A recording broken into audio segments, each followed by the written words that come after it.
Using wire clips to store and organize wrenches is one of the lowest cost, easiest to make, and most compact methods possible to store wrenches. The clips in this video are 12 gauge galvanized steel wire that's available at most hardware stores or online.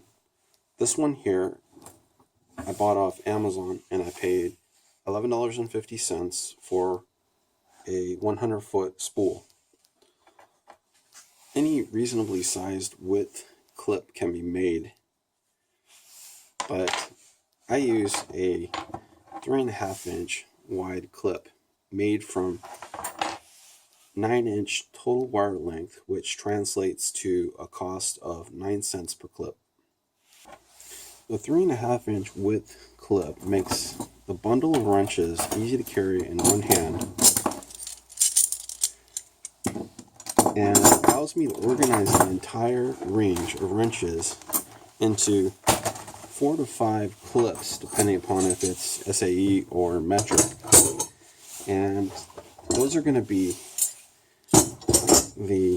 starting with the smallest ignition size wrenches to standard size automotive wrenches that are most frequently used, and then next large size wrenches which are infrequently used, and the very large wrenches that are just rarely used. The clip is a loop of wire with a hinge on one end and a latch on the other.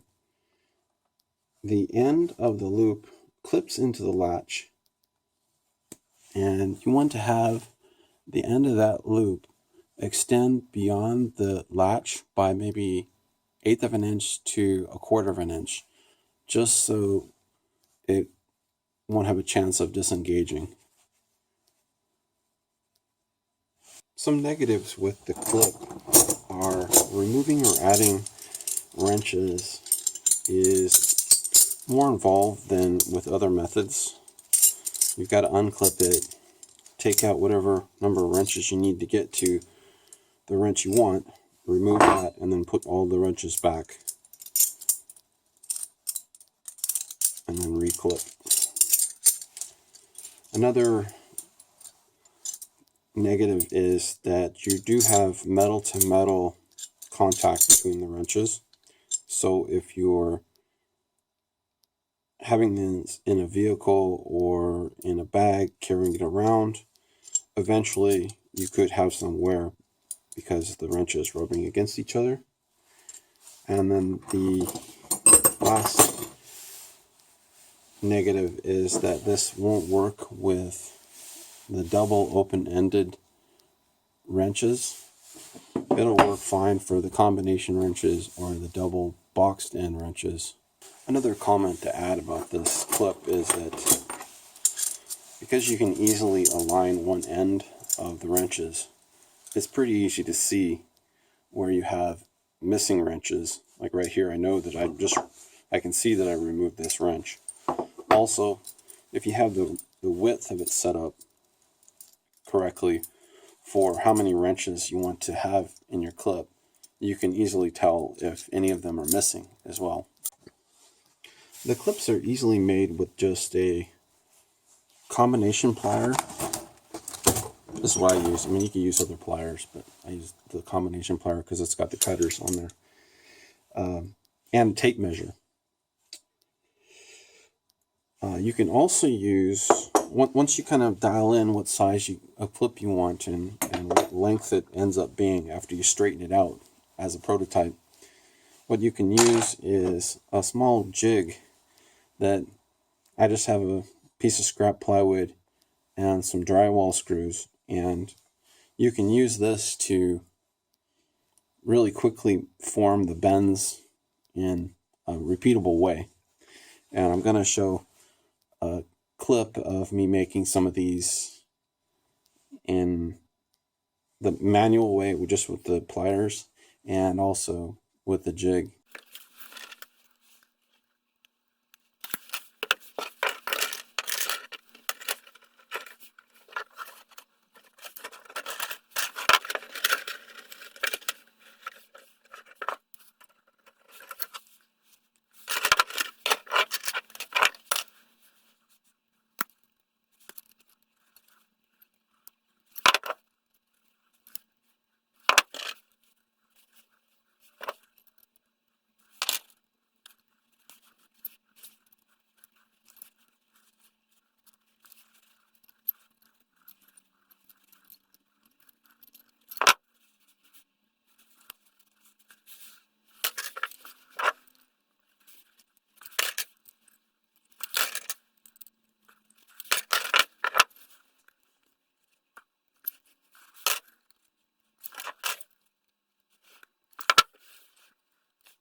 comment below if you have any questions or feedback, and see you on the next video.